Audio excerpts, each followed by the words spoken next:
Pagpalang araw kaibigan, ito pong inyong kaibigan kay Jesus, Brother Manny Bautista. Minsan pa, salita ng Panginoon Diyos ay ating matutungayan batay sa banal na kasulatan ng Poemen, ang salita ng Diyos. Ano? Pero bago tayo papalahod doon, tayo muna ay kakanta. Gamitin natin yung kay buti-buti mo, Panginoon. Okay? Maraming salamat po, Panginoon Diyos. Minsan pa, samahan kami sa aming pag-aaral ng iyong ebanghelyo. Buksan ang puso't isip namin upang sa ganon ay aming matungayan ang iyong turo at aral. Salamat po sa ngalan ni Jesus. Amen and amen. Okay, basahin ng Isaiah 45 verse 20. Isaiah? Oo, Isaiah verse 20. Sige. Sinabi ni Yahweh, halikayo lahat ng mga natitira ang buhay mula sa lahat ng bansa. Kayo mga mangmang na nagpapasan ng mga imaheng kahoy at tumadalangin sa mga Diyos-Diyosan na hindi makakapagligtas. Ang mga tao ito walang nalalaman. Ipagtanggol ninyo ang iyong panig, masanggunian kayo. Sino ang makakapagsabi ng mga bagay na magaganap? Hindi ba ako si Yahweh, ang Diyos na nagliligtas sa kanya? Wala ibang Diyos malibang sa akin. Ayan ano po, maliwanag ano? Ang sinabi ng sa Isaiah, yung mga nagbubuhat o nagpapasa ng mga kahoy, imayen. Sa 46 naman, dito ninyo makikita sa verse 46 kung ano ang klaseng tao ito. Ano? Sa 46:7 lang ang babasahin dyan, ano? 46:7. Oh, nakita mo na ba? Sinabil at Nebo. Ay, ito ang 7. Yan lang.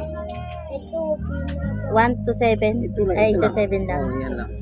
Pinapansan nila ito para ilibot sa ibang lugar. Pagkatapos ay ibabalik sa kanyang lalagyan. Mananatili ito roon at hindi makakilos. Dalanginan man ito, hindi makakasagot at hindi makatutulong sa panahon ng pagsubok. Yan. So, maliwanag po, ano? Ito po tinutukoy sa verse 45. Yung mga, anong sabi niya? Nagpapasa ng mga himahing kahoy. Pagkatapos sasabi rito, yung pinapasan nila, hinililibot pala nila. Ano? Hinililibot. Kasi problema dito, at tinutukoy po rito, mga revolto po ito. Hindi makalakad kaya pinapasan nila sa kanilang mga balikat ng mga tao. Ano po? Pinapasan nila sa kanilang mga balikat yung imahen. Ngayon, tignan natin. Yan bang mga imahen na yan, ipinagbabawal na ng Panginoon Diyos. Oh, dito sa Exodo chapter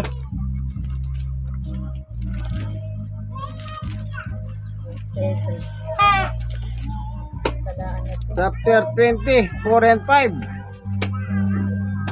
Yan. Hanggang 5. Hindi. O yan, 4 at saka 5. Yan. Huwag ka gagawa ng imahin na anuman nilalang na nasa langit, nasa anuman langit, nasa lupa o nasa tubig upang sambahin. Huwag mo sila yuyukuran ni sambahin, sapagkat ako si Yahweh na iyong Diyos ay mapanibuguhin Diyos. Ang kasalanan ng mga magulang ay sinisingil ko sa kanilang mga anak hanggang sa ikatlo at ikaapat na salinlahi. Yan. Yung mga pinapasampu pala nila sa kanilang balikat, nagpapahirap sa kanila, yung imahen na sinasabi ng Diyos dito po sa Exodo, bawal gumawa ng imahen. Yung mga imahen na po yan, ito yung mga sinasabi ng Biblia dito sa libro ng Awit naman, pero nakalagay dito, tignan natin ano. Hoy. Isa. Sa Awit chapter 115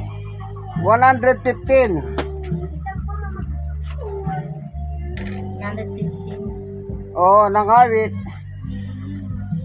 verse 3, 4, 5, 6, 7, 8.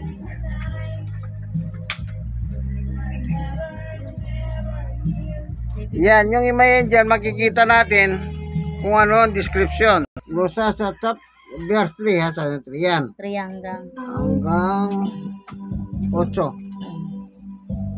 ang Diyos namin nasa langit, naroroon ang Diyos namin, at ang kanyang ginagawa ay kung ano ang ibigin. Ginawa sa ginto pila ang kanilang mga Diyos, sa kanilang mga kamay nitong tao ang nag-ayos. Totoo nga at may bibig ngunit hindi makakapagsalita, at hindi rin makakita mga mata tinasadya, di rin naman makarinig ang kanilang mga tainga. Ni hindi rin makaamoy ang ginawa ilong nila. Totoo nga na may kamay ngunit walang pakiramdam. Mga paa meron din ngunit hindi mahakbang. Ni wala kang naririnig kahit munting tinig man lang ang gumawa sa kanila at pati ang nagtiwala. Lahat sila ay katulad gayon Diyos ng ginawa. Yan. Ngayon ko lang nakita eh. Dito natin naman makikita itong mga pinapasan nila sa kanilang balikat. Anong sabi? May mata, di nakakakita. May tenga, hindi makarinig. May kamay, di makagalaw. May paa, hindi makalakad. May lalamunan, hindi makasalita. Kasi po, ribulto sila, himayin sila. Yan po ang ayaw ng Diyos. Kaya bawal niya doon sa Exodo chapter 20 verse 4 and 5. Huwag kayong gagawa ng imahen. Yun po yung bawal. Kasi po yung mga imahen hindi naman po talaga nakakatulong. Walang nagagawang tulong yon. Kasi gawa po sila sa patay na punong kahoy. Doon po sa panahon ni Moises, mas maganda po yung ginawa nila eh. Gawa yari sa ginto. Oh. Pero yun nga, kahit yari sa ginto, pinagbabawal pa rin po yun kasi imahen pa rin po yung nagawa na yon. Tignan po natin sa Exodo 32. Ayan. Yan ang babasahin natin ngayon hanggang verse 32. 8. Oh. Asa na yung 1? Tulong na kita. Ito na. Mm. Namataga si Moses sa bundok ang mga Israelita. Lumapit kay Aaron. Sinabi niya, igawa mo kami ng mga Diyos na mangungunan sa amin. Hindi namin alam kung ano na ang nangyari sa Moses na iyan na naglabas sa amin sa Epikto. Kung ganyan, tipunin ninyo ang mga hikaw ng ganito. Hikaw ng ginto na inyong asawa, mga anak at dalhin sa akin. Sagot ni Aaron, ganoon nga ang kanilang ginawa. Kinuha ni Aaron ang mga hikaw at ibinuhos niya sa isang hulmahan at ginawang hugis ng guya.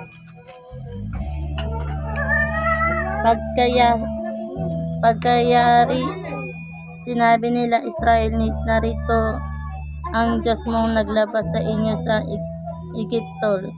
Na ito makita ni Aaron, gumawa siya ng altar sa harap nito at sinabi sa mga tao, ipagpipista natin bukas si Yahweh. Kinabukasan maaga sila bumangon at naghandog ng mga hayop at sinunog sa altar na nagpatay pa sila ng hayop na kanilang pinagsalusaluhan. Sila nagpakabusog, nagiinuman at mahalay nagkasayahan. Yan, tama na. Sinabi niyo. Ayan, ano? Sabi niyo. Sa panahon naman ni Moises, hindi gawa sa kahoy yung imahen, gawa naman sa ginto. Gawa sa ginto. Ngayon, ipinagpista nila. Ano tawagin mo si ano? Jonah yung tawagin mo si Ate Bakit. So, Sabi ni Jonah. ibig lang sabihin pala, nagpipista na pala sila noon, may piyesta na. Kaya sa ating panahon, nagpipista rin po sila. Binubuhat nila sa kanilang balikat yung mga imahen at ito'y nililibot nila sa kanilang lugar na ibabalik doon sa kanya nilalagyan kung saan siya nanggaling sapagkat hindi po sila makalakad. Na itong mga sinasabing ito sa Biblia, ito po ay labag sa utos ng Diyos kasi sabi ng Diyos, huwag kayong gagawa ng imahen. Ipopresisyon mo pa, ipaparada mo pa, isiselebra mo pa. Kaya yan ay pagtatakwil po nila sa salita ng Diyos. Bawal yan. Ngayon, tignan pa natin yung isang sa Isaiah 66:17. Isaiah 66:17 kung ano naman ang nakalagay dyan. Yung patungkol sa mga mahilig sa prosesyon. Yan naman ang nakalagay po dyan, prosesyon, ano?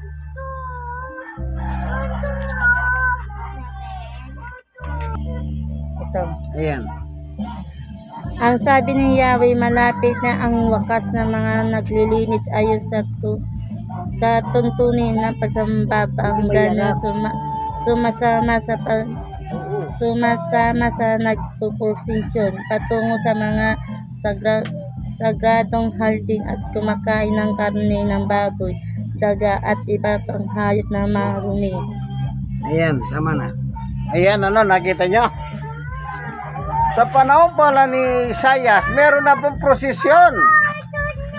Kaya hindi na po bago, kanya lang ang prosesyon dito ay ang tawag dito pagsambang pagano.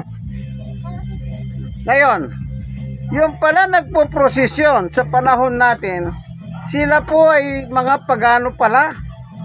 Hindi po pala sila Kristiyano. Tignan natin yung sabi ni Apostol Pablo, yung sa unang Korinto chapter 10. Dito mas maliwanag, ibig sabihin mas maliwanag yung kasaysayan ng mga pagano sa panahon ni Moises, kinukwento ni Pablo. Diyan natin makikita, ano po? Sige, babasahin mo. Unang Korinto chapter 10 verse 1 hanggang 11. Pablo. Yan. Doon mo simulan ng basa, sister, ano? Ayan. Mga kapatid, nais ko malaman ninyo ang nangyari sa ating mga ninuno noong panahon ni Moses. Silang lahat ay naliliman ng ulap sa kanilang paglalakbay at sa pagtawid sa dagat ng pula. Sa ngayon nabautismuhan sila lahat sa ulap at sa dagat bilang mga tagasunod ni Moses. Kumain sila lahat ng iisang pagkain spiritual at uminom din ng iisa inumin spiritual sapagkat uminom sila sa batong spiritual na sumubaybay sa kanila at ang bato iyon ay si Kristo. Ganyan man, hindi kinalugdan ng Diyos ang marami sa kanila, kaya nagkalat ang kanilang mga bangkay sa ilan. Ang lahat na mga nangyari iyon ay babala sa atin upang huwag tayo maghangad na masasamang bagay gaya ng ginawa nila. Huwag kayo sasambahan sa mga Diyos-Diyosan gaya ng ginawa ng ilan sa kanila. Ayon sa nagsusulat mo po ang mga tao upang magkainan at mag-inuman at tumayo upang magsayaw. Huwag tayo makikiapid gaya ng ginawa ng ilan sa kanila. Kaya 23,000 tao ang namatay sa loob lamang ng isang araw. Huwag natin susubukin si Kristo gaya ng ginawa ng ilan sa kanila. Dahil sa ginawa nila, tinuksa sila ng mga ahas. Huwag din tayo magreklamo tulad ng ilan sa kanila. Kaya nilipol naman sila ng anghel na namumuksa. Nangyari iyon sa kanila bilang babala sa iba at sinulat upang tayo naman nabubuhay ngayong mga huling araw ay maturuan. Amen. So maliwanag po ano? Yun nangyari sa panahon ni Moises, kinukwento ngayon ni Pablo. Ang namatay po 23,000. Nagkalat ang kanilang mga bangkay sa ilang, sabi ni Pablo. Kasi po ito yung tinatawag nilang journey o paglalakbay ng mga Israelita sa pamumuno ni Moises. Ano po? Kaya ang namatay po 23,000 sa loob ng isang araw lamang. Sila po yung lumabag sa utos ng Diyos. Ano daw sila? Sabi ni Pablo, kung tutuloy natin ang basa, sister, basahin mo doon sa 18, 19, 20. Ayan. Diyan pa rin sa unang Korinto chapter 10. Kanya lang basahin mo ngayon. 18, Oo, 19, 20. 19, 20. 18. Tignan ninyo ang bansang Israel. Hindi ba ang mga kumakain ng mga handog ay nagiging bahagi sa ginawa sa dambana? Anong ibig ko sinasabi ko ba ang Diyos-Diyosan o ang pagkain handog sa mga Diyos-Diyosan ay may kabuluhan? Hindi ang ibig ko sabihin ang mga pagano ay nag-aalay na kanilang handog sa mga demonyo at hindi sa Diyos. Ayaw ko maging kaisa kayo ng mga demonyo. Ayan. O, maliwanag. Sa demonyo po palang ginagawa nila. Yung mga nagpapasan ng mga imahe sa kanilang balikat, nililibot, tinapasyal yung imahe sa iba't ibang dako. Yan pala yung ugaling pagano. Paganism. Yan pagano po, ibig sabihin ng pagano, hindi Kristiyano. Hindi binyagan, mapagsamba sa maraming Diyosan. Oh, ang ginagawa po pala nila ay sa demonyo.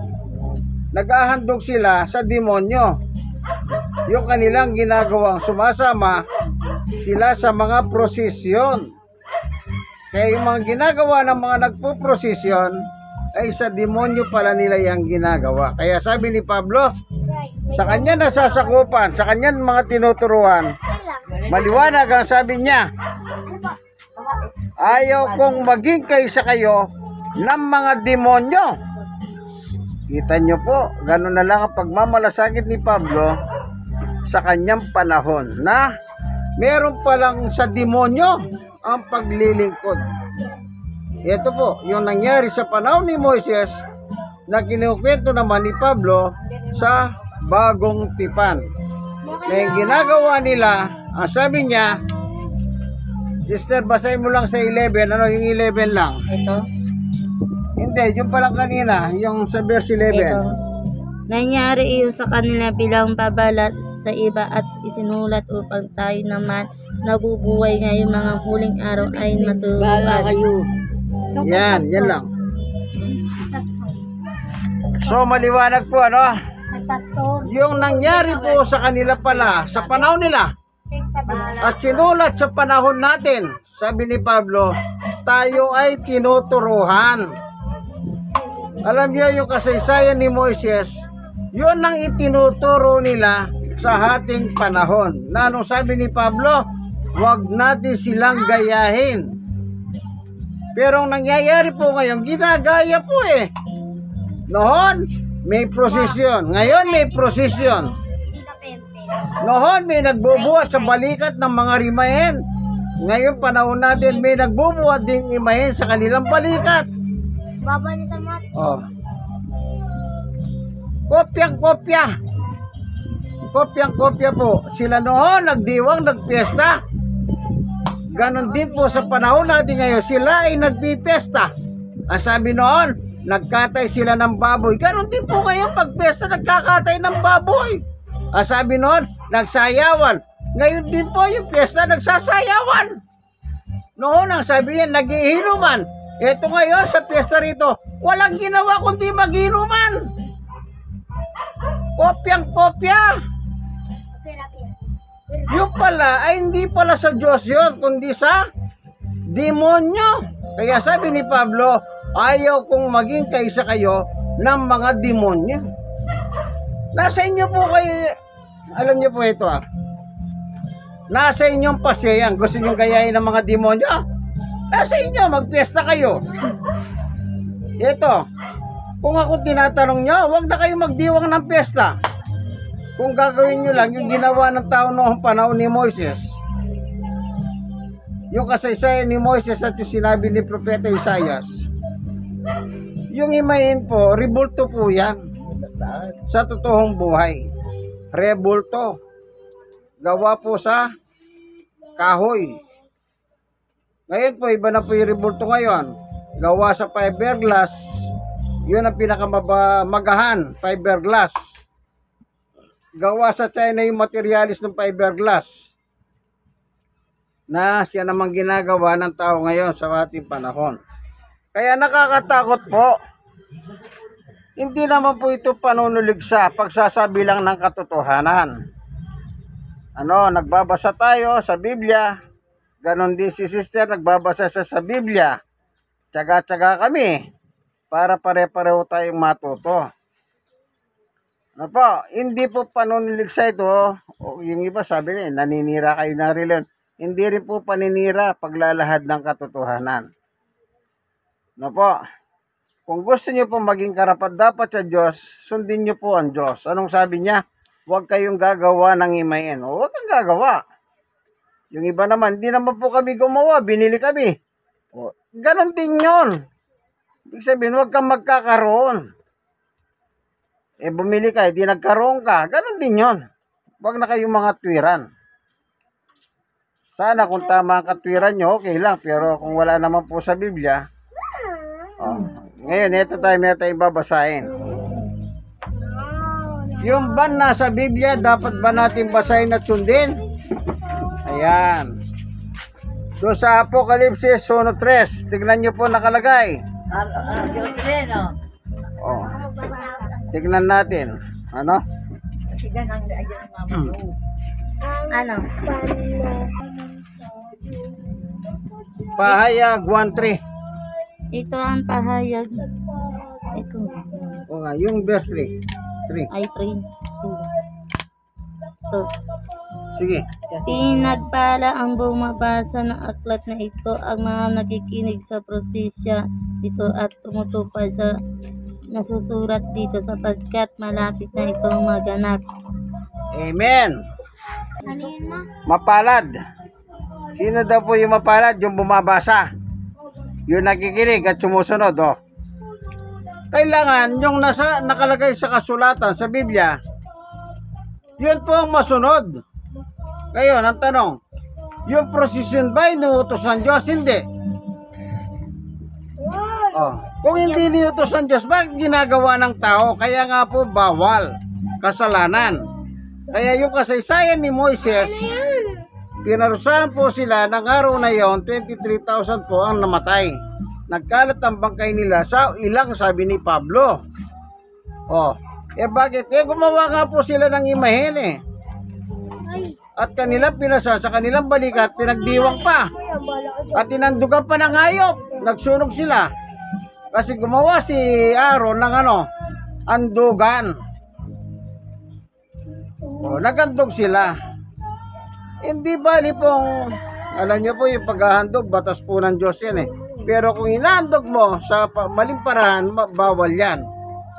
O, yan bang paghahanda sa kapag kapistahan? Bawal yan. Opo, bawal yan. Wala naman sinabi magpesta kayo, maganda kayo eh.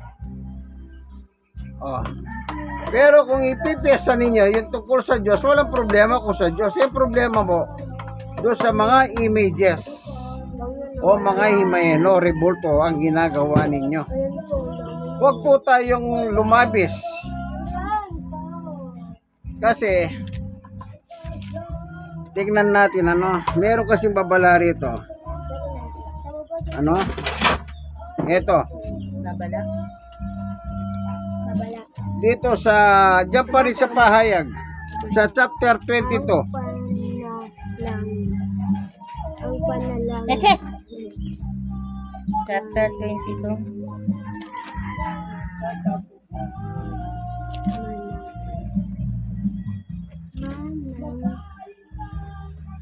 Oh. Sa 18 and 19. Yan. 22, 18 at 19.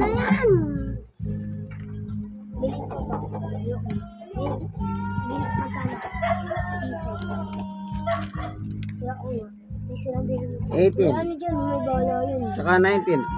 Ako si Juan ay nagbibigay na babala sa sinuman makarinig sa mga prosesya na nasa aklat na ito, sa sinuman magdaragdag sa nilalaman ng aklat na ito ay dinaragdag ng Diyos sa kanya ang mga salot na nakasulat dito. Ang sinuman mag-alis na anuman sa mga salita na aklat na prosesya ito ay aalisan ng Diyos ng karapatan makibahagi sa bunga ng punong kahoy na nagbibigay buhay at sa banal na Luzon na binabanggit dito. Ayan, kita niyo po, yan babala. Bawal. Ano sabi? Babala. Oh. Huwag natin dadagdagan, huwag na natin babawasan yung turo ng Diyos. Kompleto na po yan. Kaya matakot kayo sa Diyos, kaibigan. Igalang ninyo ang Diyos, sundin ninyo ang kanyang utos. Sapagkat ang Diyos hindi po nagbibiro. Ano? Hindi nagbibiro ang Diyos. Diyos yan eh. Bibiruin mo yan, Diyos yan. Wala. Bandang uli, parurusahan lang tayo ng Diyos kapag lumabag po tayo sa kagustuhan ng Diyos. Kaya kasalanan po ng tao, yung hindi pagsunod. Pag sinabi ng Diyos, sundin nyo na lang po, huwag na kayong gagawa ng sarili nyo senaryo. Kaya nagiging masama po tayo dahil sa ganung bagay. Salamat Panginoon sa iyong pagtuturo sa amin. Napakaliwanag. Pag sinabi mong huwag kaming gagawa, huwag na po kaming gagawa, kundi sundin namin ang iyong kautusan. Maraming salamat po sa ngalan ni Jesus. Amen. Okay, awit tayo. Tapos na yun? Pag-ibig ang pumukaw sa ating puso at kaluluwa, ang siyang nagdulot sa ating buhay ng gintong aral at pag-asa. Pag-ibig siyang purod natin, di mapapawi kailan pa man sa puso't diway. Isa lamang lahat na tayo'y magkawalay. Pagkat ang Diyos natin, Diyos ng pag-ibig, magmahalan tayo'y magtulungan. At kung tayo'y bigo, ay huwag limutin na may Diyos tayo nagmamahal. Sikapin sa ating pagsuyo ating ikalat sa buong mundo. Pag-ibig ni Jesus ang siyang sumakop sa bawat pusong uhaw sa pagsuyo. Pagkat ang Diyos natin, Diyos ng pag-ibig, magmahalan tayo'y magtulungan. At kung tayo'y bigo, ay huwag limutin na may Diyos tayong nagmamahal. Diyos Ay pag-ibig. Salamat po sa iyo, Panginoon Diyos, sa iyong pagtuturo sa amin sa oras ng ito. Binusog mo po kami ng aming pagkain pangkaluluwa. Pagpalain mo po ngayon ang bawat isa, Panginoon Diyos, sa ngalan ng aming Panginoong Yesus. Amen. Ito po ang inyong kaibigan kay Jesus, Brother Manny Bautista. Like, share na share. Kayo mga nasisharean, mag-share din po kayo. Ano? Sapagkat biblical naman po ang turo nito. Walang labis, walang kulang. Nandito po tayo ngayon sa Ate Janet, Paradise Site, Barangay 128, Zone 10, District 1, Balotondo, Manila. God bless us all po. Bye-bye!